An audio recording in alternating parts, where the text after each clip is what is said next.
Hey. You know where you are. It's so easy. Like, I actually do. I'm like, let's do every convention here in Los Angeles. I love this. This is awesome. Are you kidding? I Ubered it here. It was terrific. Oh my gosh. Yeah, right? I took the train. Oh, there you go. All right. All right. What can you tease us about this character who's going to pick up season 2?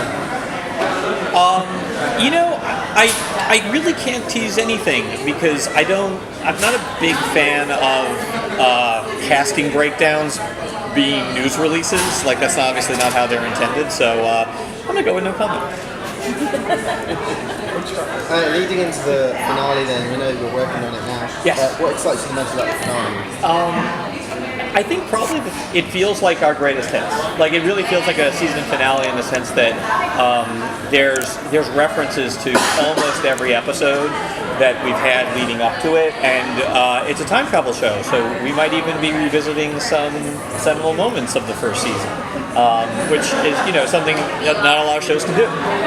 So that's really, really exciting to me, and I think I'm really excited about it. We're shooting the finale right now. We've got another week's worth of shooting left, and I'm excited. Like, I really think it could be a really special episode because it feels as all finales should, as a capper. At the same time, it will launch us into season 2, just in ways I refuse to comment. So what are you most proud about with this first season? Oh gosh, getting through it.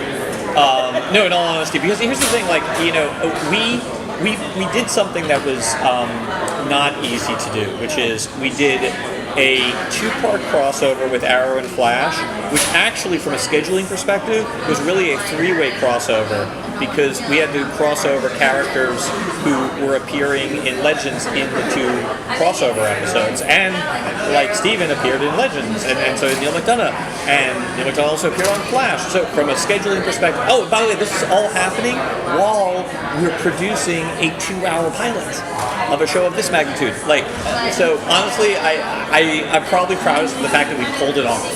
I'm also proud of the fact that, given the fact we didn't have the opportunity to, normally you do a pilot and you take a break and then you start filming the series like 3 months later. We dove straight into episode 3. So I'm just excited that it actually all works as well as it does. It's kind of a small miracle. It's and I'm also very very gratified that the show really seems to have found an incredibly loyal audience. I got really loyal audience. Like nothing changes the ratings. It's like this all the time, which is wonderful. And I think people they're finally sort of seeing what we always knew, which is the first 2 hours don't give you a good indication of what the series is. That the series is a lot crazier even than those 2 hours, and every episode is different, and that's fun and exciting.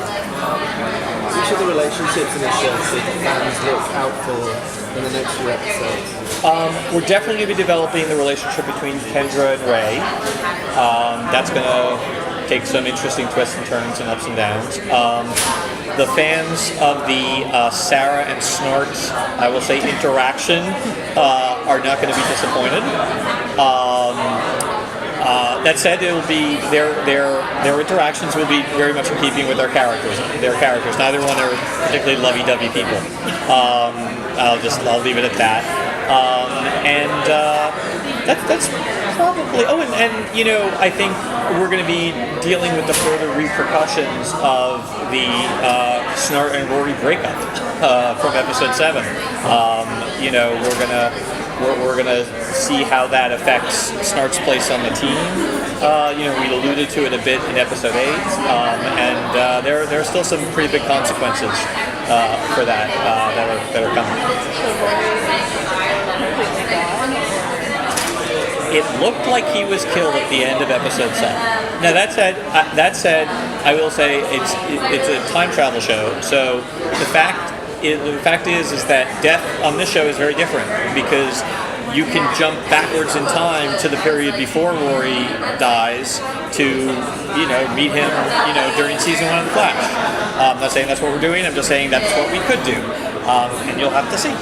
Ra's al Ghul is going to be in Thursday's episode. Can you tease us anything about that? So much fun to have Matt Mabel back. He's absolutely terrific. There are probably at least 2 crazy applause-worthy moments for fans of Ra's al Ghul and fans of that mythology, as well as fans of Arrow. Two moments I think audiences will be really like clapping their hands in excitement about. You'll see one of them actually in our sizzle reel later on today. Are we looking forward to any more characters from the comics, like Jonah Hex? You'll definitely be seeing some more. There's at least one more character from the comics who's pretty major, who will make an appearance before the end of the year. Trying to think, I'm doing my math here. I would say at least one.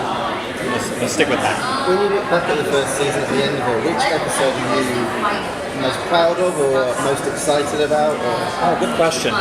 Well, I haven't seen cuts of 14, 15, and 16 yet, so I reserve the right for 14, 15, 16 to surpass this, but right now, my current favorite is episode 11, which is the Old West episode with Jonah.